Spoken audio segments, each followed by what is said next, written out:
လူပြိုကြီးဖလေးတာခံလိုက်ရတဲ့ Mon Gavi Asia Star News ကိုစောင့်မျှော်ကြည့်ရှုနေကြတဲ့ပရိသတ်တွေအားလုံးပဲမင်္ဂလာပါအသက်16နှစ်ကျော်ကွာခြားတဲ့ဦးနဲ့ကလေးအချက်တွေကတကယ်တော့အရာမထင်ခဲ့ဘူးဆိုတာကို Mon Gavi တယောက်သက်သေပြလို့နေပါတယ်အခုလိုနာမည်ကြီးမင်းသားဂျုံဆောင်နဲ့ပတ်သက်ပြီးတော့လူအများစိတ်ဝင်စားနေတဲ့ Mon Gavi နဲ့ပတ်သက်တဲ့အကြောင်းကိုဆက်ပြီးတော့ကြည့်ပေးကြပါအောင်လက်တလောလူတိုင်းစိတ်ဝင်စားနေတဲ့အကြောင်းအရာဖြစ်တဲ့တောင်ကိုရီးယားရဲ့နာမည်ကျော်အနုပညာရှင်လူပြိုကြီးဂျုံဆောင်မှာလက်မထက်ရသေးဘဲနဲ့သားလေးတယောက်ရှိနေတာဖြစ်ပါတယ်အဲ့ဒီသတင်းကိုသိလိုက်ရတဲ့အချိန်မှာတော့အားသိစရာဖြစ်ခဲ့ရသလိုဝေဖန်မှုတွေလည်းရှိခဲ့ပါတယ်လူပြိုကြီးဟန်ဆောင်ပြီးတော့ထိတ်ထိတ်ပုံကလေးပေါ်လာတော့မှကလေးဟာသူ့ကလေးပါဆိုပြီးတော့ဝန်ခံလိုက်တဲ့မင်းသားဂျောင်ဆောင်က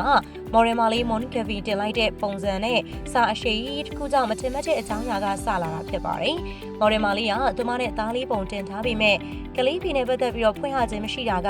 လူအများကိုပါစိတ်ဝင်စားစေခဲ့ပါတယ်။နောက် Dispatch ကဖော်ထုတ်လိုက်တဲ့သတင်းမှာတော့ကလေးဖီက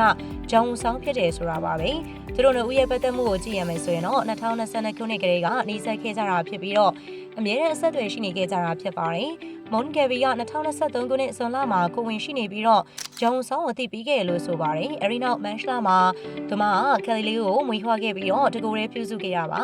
လက်တလုံးထပ်ပေါ်နေတဲ့သတင်းမှာတော့မင်းသားကတရားဝင်ပေါင်းသင်းဆက်ဆံမှုမရှိတဲ့သူမကိုလက်ထပ်ဖို့အစီအစဉ်မရှိဘူးလို့ဆိုထားပေမဲ့မော်ရမာလီဘက်ကတော့ပြည်စုံတဲ့မိသားစုဘဝကိုတည်ထောင်ကြနေခဲ့ပါတယ်။ Mon Gavi အကြောင်းပြောရမယ်ဆိုရင်တော့သူမက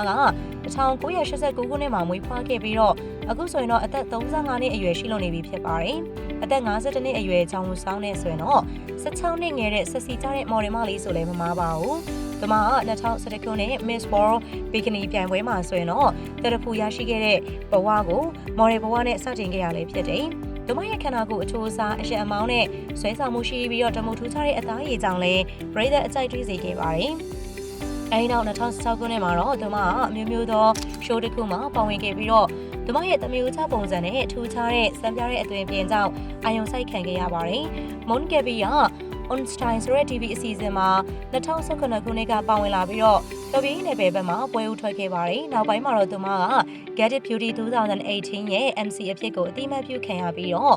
Lord of the Danger in Last Indian Ocean မှာလည်းပါဝင်ခဲ့ပါတယ်။နောက်ထပ်သူမရဲ့ဆွေးမပွဲကောင်းတဲ့အသွင်ပြင်နဲ့ကိုရီးယားလူမျိုးတိုင်းနဲ့မတူတဲ့ညိုတဲ့အသားရည်ကိုပိုင်ဆိုင်ထားတဲ့သူပါ။အသားရည်ကြောင့်လည်းလူသိများတဲ့ Mon Gavi ကိုအနောက်တိုင်းနဲ့တူတဲ့အသွင်ပြင်ကြောင့်မကြာခဏအာရုံစိုက်ခံရတယ်လည်းမမှားပါဘူး။ဒါကြောင့်သူမကိုလူတိုင်းကတွေးနှောထားတယ်ဆိုပြီးတော့ထင်ကြီးပြီးနေခဲ့ကြပါတယ်။ဒါပေမဲ့သူမရဲ့ interview တွေမှာတော့ 100% Korea ဖြစ်တယ်ဆိုတာဝန်ခံထားပါတယ်။အခုလိုမျိုး sexy ကြပြီးတော့ဆွဲဆောင်မှုရှိတဲ့သူမကလက်တလုံးမှာ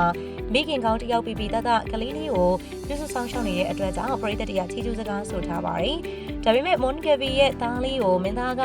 ဖခင်အဖြစ်ဝန်ခံထားပေမဲ့သူ့ရဲ့ agency ကတော့မင်းသားရဲ့နောက်ထပ်အချစ်ရေးကိုလျှို့ဝှက်ကိစ္စလို့ပြောပြီးတော့တင်းတင်းကြပ်ကြပ်နှုတ်ဆက်နေခဲ့ပါတယ်။ဖြစ်ပျက်ကပုံများလာတာနဲ့အမျှရှုပ်ထွေးရဲ့အခြေအနေတွေနဲ့ပတ်သက်ပြီးတော့အသိပညာတွေပိုရလာတဲ့အပြင်ဒေတာတစ်ခုကတော့ရုပ်တရက်အငင်းပွားမှုကအခုအချိန်မှ K-drama လောကမှာပြင်းပြင်းထန်ထန်ဖြစ်နေပြီးတော့နောက်ပြီးတော့ထွက်ပေါ်မှုတွေကိုအားလုံးကစောင့်ကြည့်လို့နေပါတယ်။အခုပြပြခဲ့တဲ့ Moremali Mon Gavi အကြောင်းကိုပြပြခဲ့တဲ့အတွက်စိတ်ဝင်စားမယ်လို့ထင်ပါတယ်။ Asia Star News Page ကိုလည်း like and share လေးနဲ့အားပေးသွားပါအောင်လို့တောင်းဆိုပါရစေရှင်။